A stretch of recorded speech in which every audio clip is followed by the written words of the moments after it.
Like I said at the beginning, this is going to be a discussion about the 2028 presidential endorsement process. This is part of National DSA's 2026 summer input question. This is going to be a regular thing that they do. But this one in particular is in fulfillment of Resolution 33. This was passed at National Convention last year, 2025. For those of you who might be new to DSA or aren't familiar with our structures, Convention is our highest decision-making body. It is where every chapter gets a proportional amount of delegates to send, and they make the decisions for our future. That happens every 2 years. In between those meetings, the National Political Committee, NPC, is the highest decision-making body between those times. They're basically the administrative committee for making sure that the members' will is carried out. But they do have certain authorities given to them by membership. This proposal called for the formation of a left labor coalition around a candidate for president in 2028, as well as for a slate of federally endorsed candidates for other offices. You've seen us winning big over the last few months. That is in part fulfillment of this to unite labor and the left to run a socialist for president and build the party. Okay, this is a little bit of it, just some context. Part of this is that the NPC shall form a multi-tendency exploratory committee tasked with reviewing the lessons of 2016 and 20 DSA for Bernie campaigns and explore possibilities.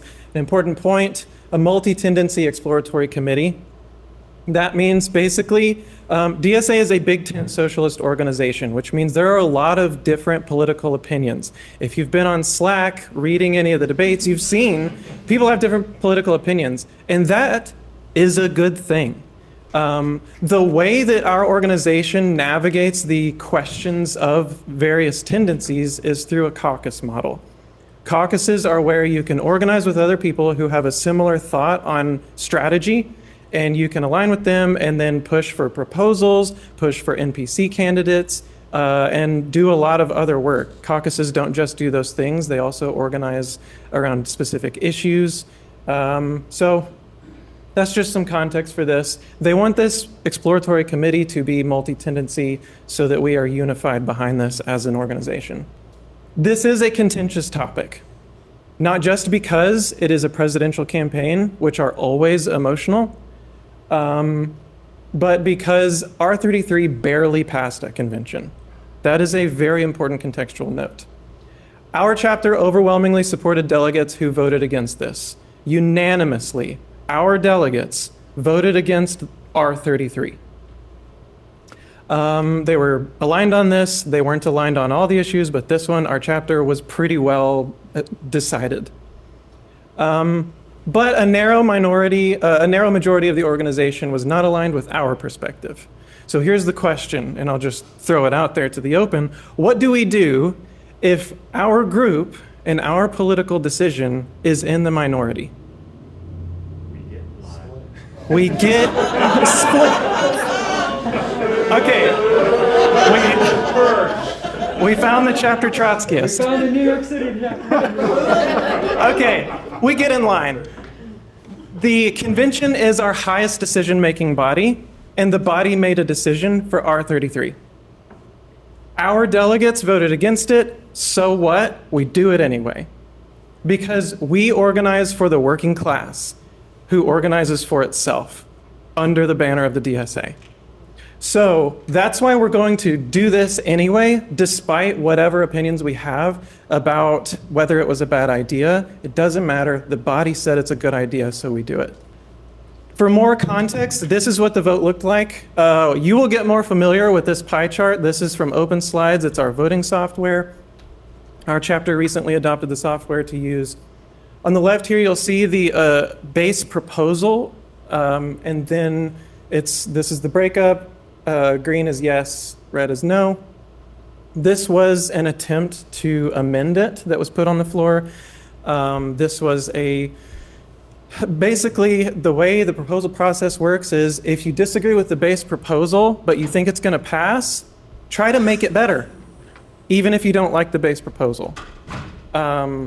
Drew, I'm sure you know off the top of your head, what was our count on our delegates? I believe we all voted for the amendment, but we voted all against the base. Right.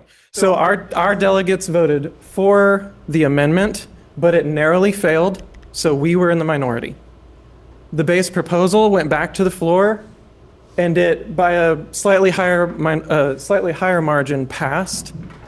So that's just context.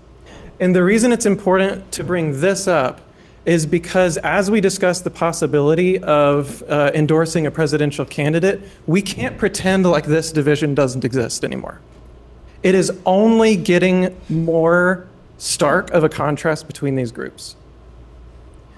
We can't pretend like those who want to elect a president don't need to organize these people. And we can't pretend like these people don't have to organize with these people and do what they want us to do. How do we thread that needle? How do we find the balance in that contradiction? How do we resolve it? It's through discussion and deliberation. It's through organizing together. It's not through forcing and cajoling your comrades into the decision that you want them to make. It's by inspiring them to join you on the journey of bringing socialism to the world and building it. And that's not going to be easy. And it's going to make you pissed off. And that is okay.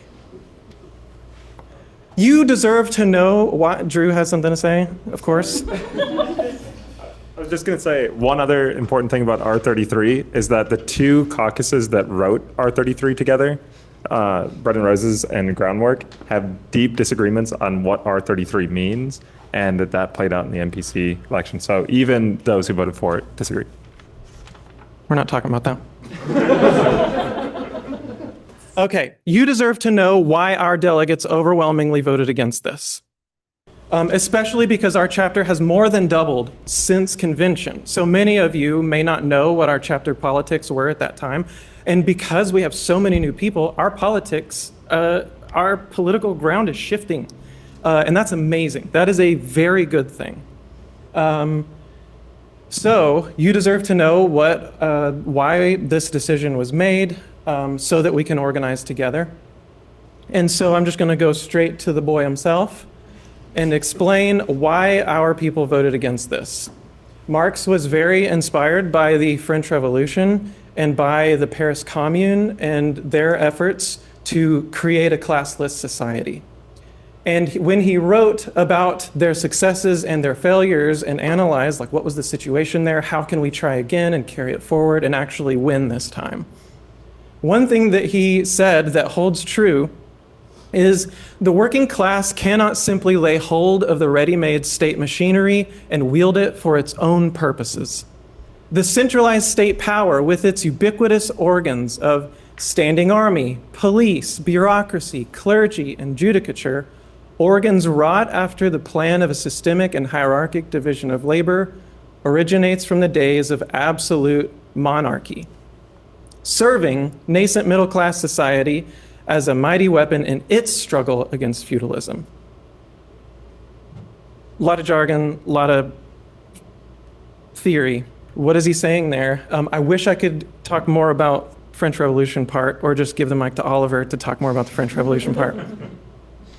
But basically, the state apparatus, the ready-made state machinery is what we are governed by. It's the systems that we are forced to live in, the games we are forced to play. We are forced to be workers, to work for our wages, to hope to have enough to buy enough to live.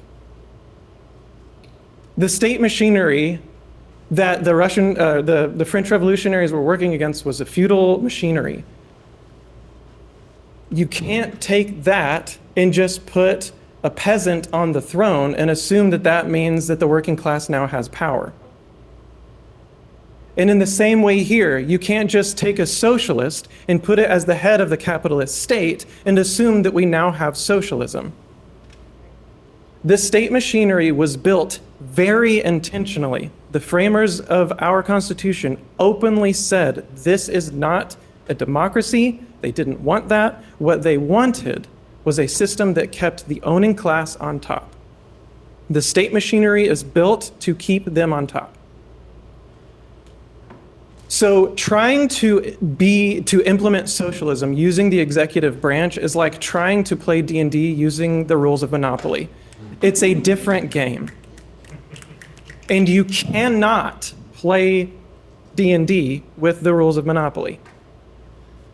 So to tie this into the question of the executive and the presidential question that we are wrestling with, the reason that our delegates voted against this is because the state machinery is designed so that the legislature basically can stop the president from doing anything popular. If we want our president to do anything, we have to have a legislative branch that will give them the power to do it. But even in areas where a DSA candidate member has the executive power and a friendly legislature, they still can't do much. I'm talking about Zoran. Zoran has done a lot, but he can only do populist actions. The moment he tries to start implementing actual working class power and subverting the ready-made state machinery, you know the system is going to stop him. And that's why he has stopped himself on numerous occasions. So that's why our delegates, to oversimplify, that's why our delegates were against this resolution. This is what our chapter, kind of our theory was starting with, right? This is what basically half of the DSA is starting with. Half of us think it's a bad strategic move to run a president. Half of us think we must do it now. Now, it is your job to organize together and make something happen. It is our job together to deliberate, to fight, to hash it out, and not to split,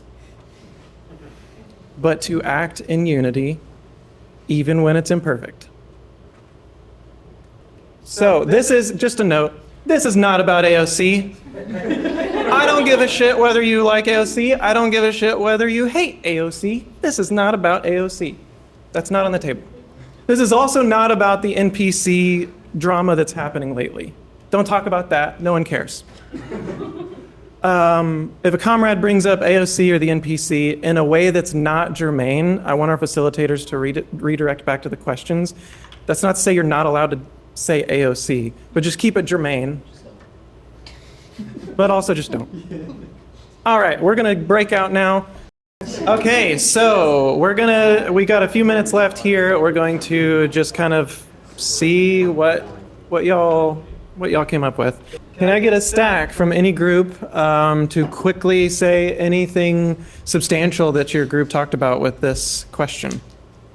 What type of campaign and candidate do we want to see in the 2028 election? What do we want their platform rhetoric and branding to look like? We got a stack here. Oh, let me, we'll pass the mics. Yeah, we said somebody who is explicitly socialist and agitational, so staying away from democratic or centrist messaging.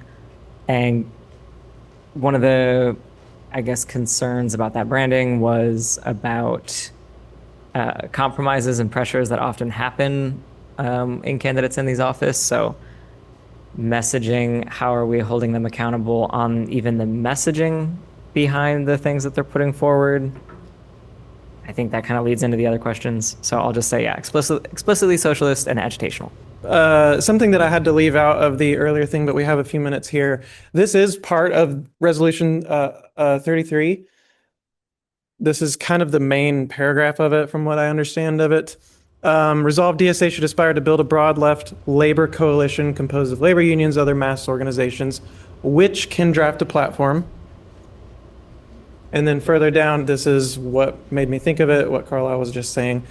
A labor leader, or whoever we endorse, someone who will primarily publicly identify with and promote DSA, socialism, and/or a left labor coalition rather than the Democratic Party.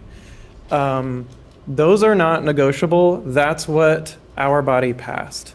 I have serious concerns with some of that language, but this is what we passed. This is what we're pushing for. So with regard to branding, it has to be this. Question 2, anyone, can I get a stack on, or does anyone else have a stack on 1? We can take a second. Okay, we got another stack. We had said that the candidates really need to be seen in our community, making visits to chapters, running with local chapters, and probably a focus on, we had also said a focus on rural organizing and visiting real people with a hyper focus on issues and sitting with those people at the center of the issues that we're already organizing around. Okay. Any other stacks on the first question? Window's closing. It's closed. Question 2, how should DSA's communications about a presidential campaign support our current campaigns such as down ballot electoral races, labor organizing, anti-ICE work, or Palestine organizing? Any stacks on 2?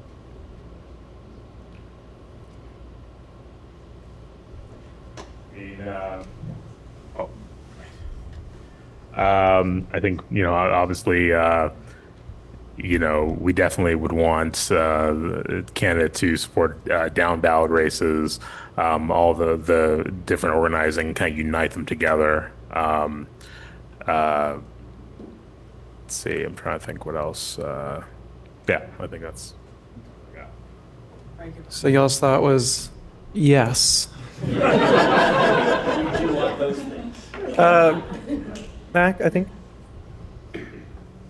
Yeah, I think that this is a real opportunity for us to really change how presidential elections are run. I think that we have chapters that are all over the country that are doing all kinds of different work with their campaigns in their communities, and I think that this would be like we had just kind of said in the last question, that this is a great opportunity for great chance for the candidate to get out there and be talking to voters and be doing those kind of retail politics, but in a very different way by getting plugged into the kind of campaigns that DSA is already engaged in states and communities all over the country, I think. And I think that that could be a very different, path for them to go around places and, get earned media and things, as opposed to going to, just famous restaurants or the butter sculptures at the state fair or whatever. It's this could allow them to be going around and be out in communities and be talking to average everyday people, in a way that plugs into the things that DSA is already working on. I think were you on stack there, Elias? It was just building on what he had said. Yep. I mean, building off of the last two with Dallas included, it was it kind of segues off of the first question and what was given over here was that, by getting out there and by actually participating in material capacity on the ground, it kind of flows naturally into this sort of organizing. And the way I said here was that there's this synergy where, by participating directly, say with anti-ICE work or Palestinian or, anti-genocide organizing, there's these synergies that emerge in other facets of the electoral process in terms of building communal power. The example we used here was Cori Bush, for instance, and what she's done with St. Louis. But another one came to mind right now, which was simply, remember when Zoran was at the UPenn occupation? He was one of the people who was out there when they occupied not UPenn, my bad, the Penn Station occupation, my bad. Yeah, it's just there's people see that and it materially in those material commitments, and it builds community power and organizing multiple facets. Yeah, I think from the 2016 period, one of the most powerful things that got me interested in DSA and Bernie was the picture of him being carried off by police as a college student. Seeing someone that has that long been organizing is inspiring. I'll give it to Drew, but first I do want to just say, if you're on Zoom and want to jump in, feel free to throw a stack in the chat and we can get you unmuted. Drew, go for it. We were talking a lot about the down ballot. A bare minimum is that they are endorsing DSA national endorse, and they're going around doing the stumps for DSA nationally endorsed candidates. They're not doing the standard run-of-the-mill, let's go down ballot for the Democratic Party. So it would be part of that party building question later. but since it's on there, which means like city council races where they're nationally endorsed to Senate races, and making that clear that this is their party. We got Tyler on stack, and I'm going to probably end stack there unless someone really is chomping at the bit. So. Yeah, mine will be pretty quick. I think especially with regards to communications and how that can play into our other stuff. Specifically, like I think it can destigmatize a lot of organizing. Like a lot of people are very online following leftist stuff, not necessarily doing things in person. But I think that through that work and through just showing like, hey, even a president is doing organizing or a presidential candidate is doing organizing. Like this is what it takes to be a working class candidate. I think that can help destigmatize and show a lot of people that like, hey, this work is possible. You just have to get out there and do it and make it work for you. All right, we'll go on to question 3. How can we use communications about a presidential candidate to grow DSA? I think one thing that we talked about is it kind of depends on the campaign and the candidate. So if we have a candidate who is not accountable, for example, it's going to be on DSA to really correct that because that can be extremely damaging. Censuring the president, for example. And I think the other thing is just looking at one thing that was really good that was brought up was depending on, so the candidate might be blocked by a legislature and a Supreme Court that are extremely hostile, in fact, probably will. And so how can we utilize that opportunity if we did get somebody elected into that office to reveal the anti-democratic structures that exist and kind of tailor the messaging and get ahead of that narrative rather than, like it's going to be a difficult position to talk about our commitments as DSA and then the potential, are we utilizing executive power? You know, there's a lot of conversations in there, so really just hitting on like a critique of the structure that exists. Any other stacks on that?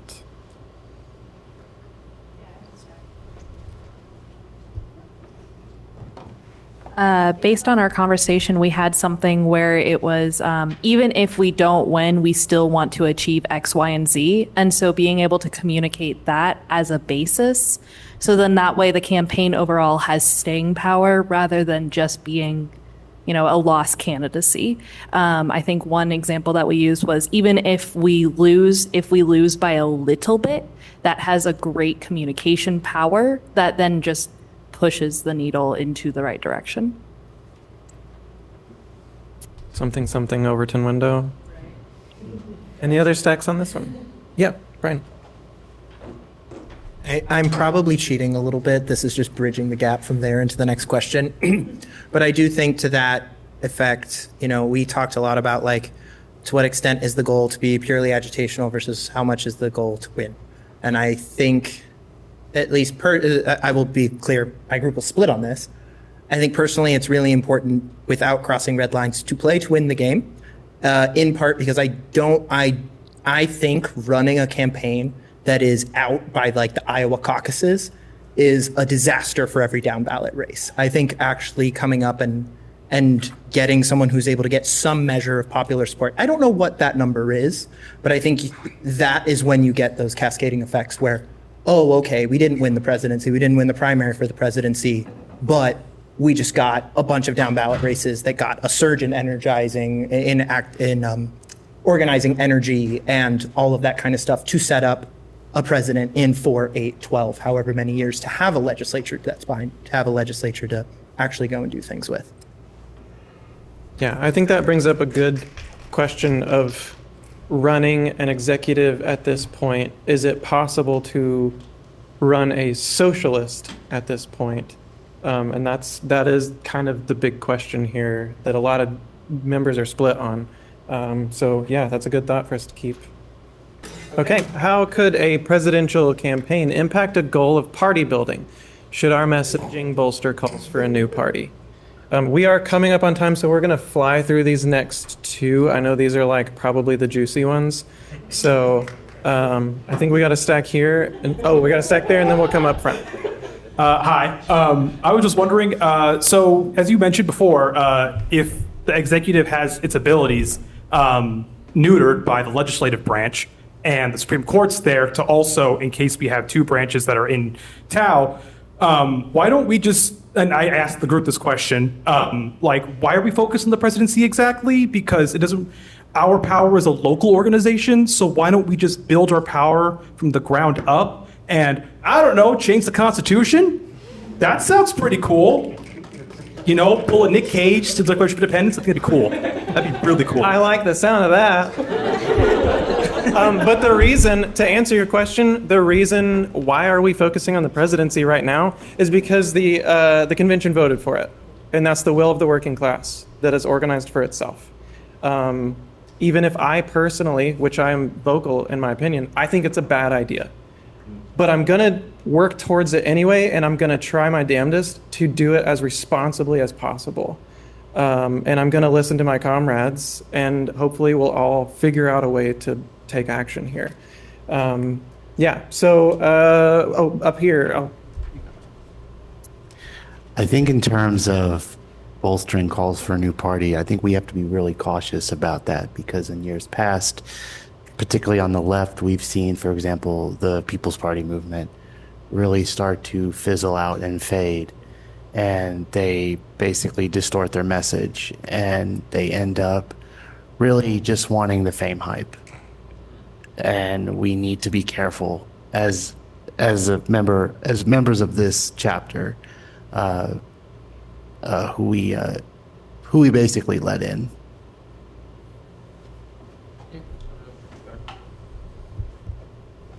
I think as well with like building a party, we talked a lot about we need to build a replacement for Van, for building local offices, things that DSA is all doing. But when we're running a presidential campaign, we're going to be doing more voter contacts than potentially any other campaign. Are we building up those local contacts within a DSA database? Are we adding that to the DNC? Are we using DNC office spaces, or are we getting people to fund that campaign through building local DSA chapter offices? And if that presidential campaign, even if not successful, does focus on things like that, would drastically change the reality of ourselves as a party, rather than just like pre-party formation, party surrogate. We would have the potential of something maybe like a dirty break.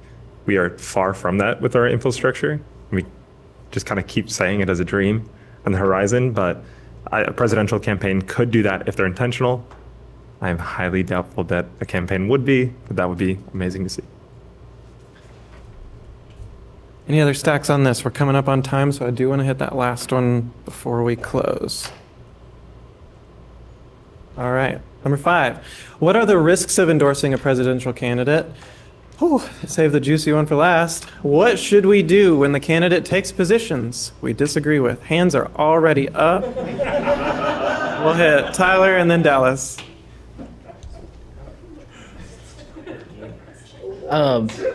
Yeah. We put them against the wall. The risks of endorsing a presidential candidate are many. I think the biggest one, though, is legitimately like splitting the DSA. We've seen how close this vote is. It's like a 60-40, maybe a 55-45 at this point. But it is legitimately like a top-down structure versus a bottom-up structure. Like that, those are the differences that we're trying to reconcile here, is like whether we build the party from the bottom up or the top down. That is going to be very, very hard to reconcile, especially as we get into positions where we have to hold a candidate accountable who is, by structure, impossible to hold accountable through our organization. Like the only people who can hold this person accountable are appointed committee members and people in the DNC who we have no say over who gets those positions. So I think, yeah, that is, in my opinion, the biggest risk. Other than that, like, I think it could just harm our reputation just generally, running a bad candidate, or if they continue to fold, aren't able to hold their promises, things like that. But I think, again, the biggest risk is genuinely just like the DSA splitting wholesale and forming two different organizations that have two different theories of change. We'll go with Dallas, and then Carlisle's on stack. Yeah, and again, kind of piggybacking on that, yeah, the worst case scenario, and probably one thing that could actually really be truly harmful is if our campaign is a little more independent and it's constantly making statements against something that's damaging that the candidate's done, or worse, it's like some chapters are making statements and then other chapters are making statements. So I think what to do to kind of mitigate that would be, realistically, I think, we need to basically, like come together and select, maybe 5 red lines. Maddie actually had a pretty interesting idea about like numerically, like figuring out what point, at what point the lines are crossed, and then when we actually pull back, and clearly communicate that with the client, which, they're a DSA member, you would expect that would not be a difficulty.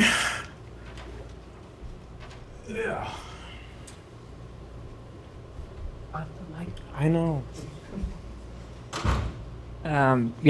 Our group definitely talked about accountability. Like Tyler said, this is an office that is accountable to not the DSA. So at best, we have influence over the campaign itself and the messaging, and that is at best. And once they're elected into this position, they are the highest office. And that's kind of what happens when you install somebody to that position. So it is just goodwill of this candidate that will have DSA on it. And so our messaging in response to their actual election is going to be significant to correct it if needed. And then the other thing that we talked about is with the presidential candidate, we are going to be very much in the spotlight, even more so than we currently are.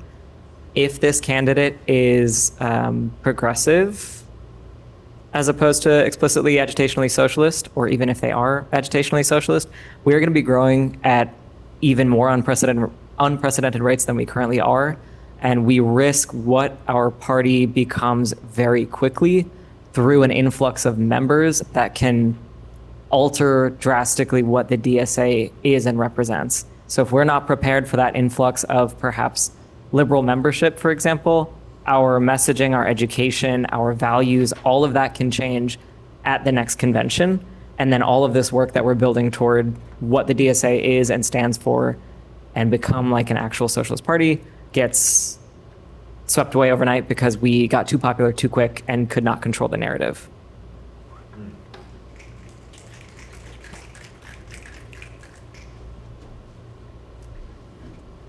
Any last thoughts? Look at him. Also read it, please. Okay, thank you all so much. We are a few minutes over time. I would love to keep talking about this and the juicy drama on NPC and AOC. So are we going to Chartreuse? Chartreuse Saloon for a Tank 7 caucus. We're all going to be there. A Monarch business. They signed the Monarch Pledge. They don't like ICE, and neither do we.